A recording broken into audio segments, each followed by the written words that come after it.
Hi everyone. A few days ago I put together a PowerPoint on polynomial regression using SPSS, and what I thought I would do in this video is to walk you through the examples that are included in that PowerPoint. So you can download a copy of that PowerPoint by following the link that's provided underneath the video description. So in that PowerPoint I provide a lot more detail concerning interpretation of the results than what I'm going to be providing in this video. So the video is mainly just sort of a general walkthrough, whereas the PowerPoint will give you a deeper dive on the topic. Additionally, you will find underneath the video description a link to the SPSS data file that I am using, so you can download that and follow along. Now so basically all of the examples in this presentation are based on fictional data for a set of students. The variables in the SPSS data file include a measure of student achievement, a measure reflecting low self-efficacy, and a measure of anxiety. So basically higher scores on the low self-efficacy variable would indicate that a student is experiencing greater levels of poor efficacy, if you will, and then higher scores on anxiety would reflect greater anxiety. So the first example in the PowerPoint involved using a scatter plot in order to examine the relationship between anxiety and achievement, basically trying to determine whether we have evidence of a nonlinear relationship between those two variables. So I'm going to go ahead and open up SPSS in order to generate the output for this example. So here we have our SPSS data file opened up. We've got our anxiety variable and achievement variable right here. So I'm going to go to Graphs, Legacy Dialogs, then go down to Scatter Dot, click on it, and then click on Simple Scatter and Define. We'll move our achievement variable over to the y-axis and our anxiety variable over to the x-axis. We'll click on OK and we get our output. And you can see, just looking at the output, that there appears to be a curvature in terms of the relationship between anxiety and achievement. Now if I want to take a little bit closer look at this, I can double click in this box right here and a chart editor opens up. And if I go over to where it says Add Fit Line at Total, I can click that button right there. And by default, the Properties box comes up with Linear selected. So you can see that in here you can see this is the equation for a linear relationship between the anxiety variable and the achievement variable, and you can see up here we've got the R-square value for this model, which is 0.031. So basically when we model anxiety as a linear predictor of achievement, we only account for about 3.1% of the variation in the achievement variable. Now we can also try other curves as well. So we can click on quadratic and click apply, and so now we can see that we have a quadratic model being captured. So you can see here this is the equation for that relationship between anxiety and achievement, and you can see the R-square value is 0.632. So that's a substantial increase in the R-square value just by modeling this relationship as quadratic. If I click on cubic and then apply, you can see that the cubic model doesn't really do that much of a better job in terms of fitting the data than the quadratic, and in fact the R-square value is 0.634, so it increases just a very small amount. So, and in fact, as you're looking at this, you can see the fit line for the cubic model pretty much mirrors what we had with the quadratic model. So what this is indicating to me is that the best way to represent the relationship between anxiety and achievement would be using the quadratic model. And clearly, if I tried to model the data using a linear function, I would seriously be underestimating the relationship between the anxiety and achievement variables. So I'm going to click out of this and walk you through another demonstration, basically for the second portion of the example in the PowerPoint, using the curve estimation function in SPSS. So what I'm going to do to generate that output is I'm going to go up to Analyze, click on Regression, and then go down to Curve Estimation and click on it. So this box is going to come up, And I'm going to move the dependent variable over to the dependent box right here. And I'm going to move the anxiety variable to this variable box here. Now in the PowerPoint, I actually use a variable that is this variable right here, anxiety.mc. But I'm going to show you what happens in this case if I just use the original variable first, and then I'll move on to the other one. So under models, we already have by default it's clicked as linear. So I'm also going to click on quadratic and cubic right here. And then down below, I'm going to click on Display ANOVA Table and then click OK. So as we're looking at our output, what you'll see are the three different models appear. We have a linear model reflecting the linear relationship between anxiety and the dependent variable achievement. So there's the regression slope right here, the unstandardized regression slope, and there's our p-value that's given for this. And you can see the r-squared value up here is 0.031, and so that's exactly the same value that we had when we generated our scatter plot. And as you're looking at this, you can see that the prediction based on the anxiety variable is non-significant. Basically, there's a non-significant linear relationship between anxiety and achievement. If we scroll down a little bit further, we see that we have our quadratic model up here. This is the exact same r-squared that we saw in our scatter plot when we requested the fit line. And you can see that for the model itself, it's statistically significant. And as we look at the coefficients table, we see that we've got anxiety and anxiety squared. And both of these p-values are statistically significant, but what's mainly important is the regression slope for that squared predictor variable, which is 0.281 right here, and you can see that it is statistically significant. And what that effect is indicating in our output is that there is a nonlinear relationship between our anxiety variable and our achievement variable. And so when you're looking at or making comparisons between different polynomial equations, as we're doing right now, we're comparing the linear versus quadratic, then in this particular case we would want to focus in on the higher order term that is statistically significant. So the squared anxiety variable as a predictor, which is statistically significant, that's what matters most in our output when it comes to making a judgment as to whether we should adopt the linear equation or the linear model or the quadratic model. So you can see right here, because this is significant, then we're going to go with the quadratic model if we're just comparing it versus the linear model. Now when we scroll down a little bit further, you can see we've got the cubic model. There's our r-squared value that is given right here. You can see it's still statistically significant. But as we're looking at our coefficients table right here, you can see that we've got anxiety and then anxiety cubed, so anxiety raised to the third power. And then down below it says excluded terms, and it's got our squared anxiety variable. And if you kind of look a little bit further, you can see down here it says the tolerance limit for entering variables is reached. So what happened is that there was collinearity between our anxiety squared and anxiety cubed variables. So because of that collinearity, the anxiety squared variable was kicked out. And if we scroll up here, you can see where it's got the warning message. It says the cubic model could not be fitted due to near collinearity among model terms. So we can get around that particular problem by centering or mean centering our anxiety variable before we run our curve estimation. So if we go back here, this variable right here has been mean centered. In other words, what I did was I took the anxiety variable and subtracted the mean for that variable from each of the observations, and that's what's called mean centering.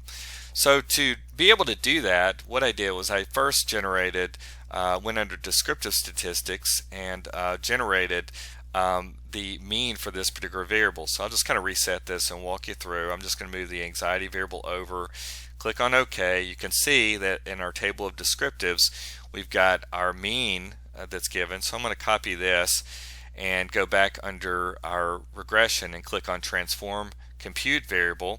And this is where I had created that variable, but I'm going to walk you back through it just using the target variable right here. I'm going to type in anxiety.mc, Really, the naming is arbitrary, so that's what I'm going to do. I'm basically going to overwrite the anxiety MC variable in the data set, but it's not going to change anything. So now I will move the anxiety variable over, then minus, and then our mean. So when I click on OK, you'll see it says change existing variable, and I'm going to click on OK because, like I said, I'm going to overwrite that just to walk you through the process.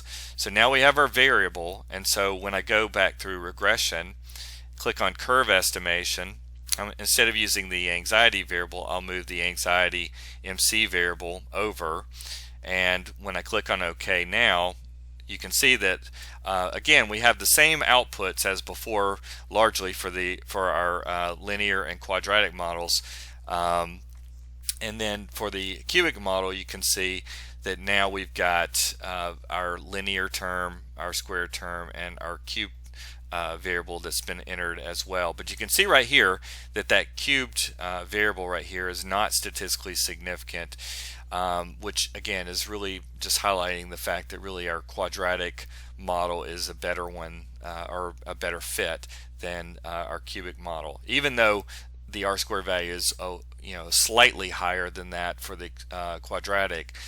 This model is certainly not that much of a better fit, and the more parsimonious way of describing the relationship is actually the quadratic. So we'll scroll down. You can see we have another scatter plot of our data, and in this case you can see this line right here. This is reflecting an effort to fit a linear model to the data. Then you can see that we've got fit lines for quadratic and cubic models, and they're largely overlapping with each other. So again, that's just additional visual indication that the quadratic model is really the better fitting model. Now we can easily generate the same outputs for those three models using the curve estimation, using the regression module in SPSS. Basically, all we need to do is to take our we can take our mean centered variable, and we can square it, and then we can cube it as well in order to incorporate those predictors in our model. So just to show you how I generated these two variables right here, what I'll do is I'll go back to transform compute variable, and I'm going to reset this. And again, I'm just going to overwrite those variables in the data set, but just to show you how to get them, I typed in anxiety.mc.cube right here where it says numeric expression. I'm going to move our anxiety.mc variable over, follow it with 2 asterisks, and then 2 right there. Actually what I'm going to do is we'll make this one the squared variable right there, and numeric expression, leaving it as such. We'll click on OK, and again we'll override it, so you can see that first observation in there for that squared variable is 36.86, and we'll click on OK right there, and you can see again it's appearing as we said before. We'll do the same thing for our cubed variable, so I'll just get rid of this and I'll type in cube right here, and instead of using a 2 we'll use a 3 right there, and we'll overwrite this as well. So we'll just click on OK and OK, and once again we have our overwritten anxiety cubed variable. Theoretically we could have just done the same things using the anxiety variable, but I'm just kind of keeping this consistent with what we did with our curve estimation after centering our anxiety variable. So now what we can do is go to Analyze, Regression, we'll click on Linear, and we'll move the achievement variable over to the dependent list right here, or dependent box, and then we'll move anxiety over here to the independent box right there. And we'll go ahead and just remain consistent with the PowerPoint. We'll move over the squared variable right here, and so that when we click on OK, you'll see that our model R-square is the 0.632 as we had before, and you can see once again that basically our squared variable right here for anxiety is statistically significant. So again, that's indicating that our quadratic model is fitting the data rather well. So again, our R-square is pretty high in comparison to a linear model. And just in the interest of completeness, you can see the p-value for that linear component for anxiety is 0.523. If I scroll back up and look under the curve estimation for that quadratic model, you'll see that for that linear component is 0.523 for the p-value. So basically our results are exactly the same as what we had generated when we used the curve estimation function, and in particular using looking at the quadratic model. Now, I don't go into this in the PowerPoint, but I will show you another little aspect of examining these different models or making comparisons. If I go back to regression and linear, I'm going to reset all of this, and I'm going to move the achievement variable to the dependent box. I'll move anxiety to the independent box. Then I'm going to click on next, and this actually should say block 2 of 2, but there's a little bit of a bug in the system, but it's going to work nevertheless. I'm going to move the anxiety squared variable over to the independent box, and I'll click next again, and then I'll do the anxiety cubed box, cubed variable, and move it over under block 3 of 3.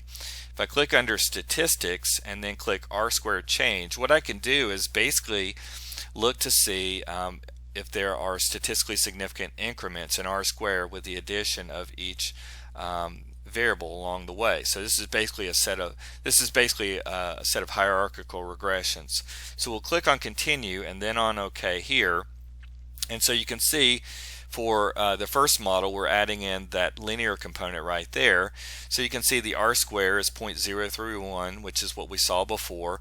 The R square for the second model is 0.632, and you can see the increment from model 1 to model 2 is 0.601, and you can see that that change in R square is statistically significant. And then when we look at model 3, which adds in that cubed variable right here, the R square increases to 0.634, but the change is only 0.002, and it's not statistically significant. So you can see, once again, looking at running our analysis this way, that the quadratic model represents the better fit to the data than either the linear or the cubic model. And so if we scroll down, you can see we have the ANOVA summary tables for each of the models, as well as the coefficients for each of the models as well. Okay, so let's briefly then move to the examining the low efficacy variable. We'll quickly use the curve estimation. This is the centered low efficacy variable, and we're going to do the curve estimation just to kind of determine or examine whether there is evidence of a nonlinear relationship between the low efficacy variable and the dependent variable. And you can see, again, I've centered this particular variable just by going to Analyze Descriptive Statistics, Descriptives right here. We'll reset this. We'll move our low efficacy variable over to this box, click on OK. You can see that the mean is 17. So in a nutshell, to get this variable, we just went back to transform compute variable. We'll reset this. I'm going to overwrite it again. I'll just type in low f dot cent for centered, and then we'll take our low efficacy variable minus 17, which is the mean for that variable. Again, we'll overwrite it, and so now we have that variable that's in our data set. We'll go back and rerun the curve estimation with that variable included. So we'll move our centered variable over, leaving quadratic, cubic, linear all checked, as well as the display ANOVA table. Click on OK. And so looking at our output, you can see for the linear model, the R square is 0.144. You can see the model is statistically significant. Basically, the unstandardized regression slope is statistically significant, which is at least indicating that there's evidence that a linear model might fit the data. When we look at the quadratic, you can see the R square is 0.188, so it actually increases a little bit, and you can see that when we look at the regression coefficient for the low efficacy squared, you can see that it is not statistically significant. So that might argue against treating the relationship as quadratic. When we scroll down a little bit further, for cubic, you can see the R square actually increases a little bit more right here, up to 0.210, And but when you look at the regression coefficients for all three of our terms, you can see that they're all non-significant. And so when we scroll down and look at our scatter plot, you can see the linear trend, which was the significant model that we looked at first. This is it right here, but there does appear to be some visual indication of some nonlinearity between low efficacy and the achievement variable. And probably the best way to think about it is that we probably just didn't have enough power in order to reject the null concerning the quadratic or cubic models with the addition of the squared and the cubed terms.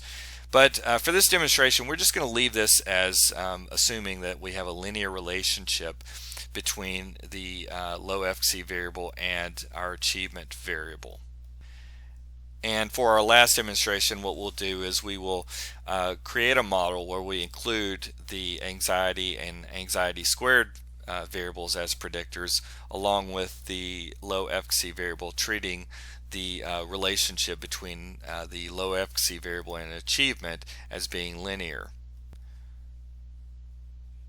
So we will go up to Analyze Regression Linear, and I'm going to go ahead and reset all of this. We'll move the achievement variable to the dependent box right here. We'll move the anxiety and anxiety squared variables to the independent box, as well as our low efficacy variable right here. And we'll click on OK, and you can see that the R-square for our model is 0.684. And you can see the F value. We have a statistically significant model that's represented, and you can see down below in terms of the regression slopes, the significant slopes are for low efficacy. You can see we have a negative slope here indicating that low efficacy students who are exhibited greater levels of poor efficacy, if you will, were predicted to exhibit lower levels of achievement. That was statistically significant.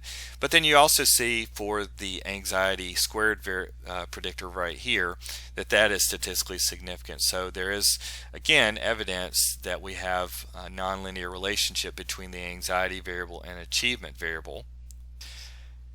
Now if we want to what we can do is we can actually plot out that nonlinear relationship between anxiety and the achievement variable by reconsidering the multiple regression prediction equation, focusing in on three components. Basically, we have our intercept right here, the slope for that linear component for anxiety, and then the squared variable as well. So basically, if we take those three elements, we can generate a prediction, or we can create a prediction equation to generate fitted values reflecting the relationship between anxiety and achievement, while sort of controlling for the low efficacy variable.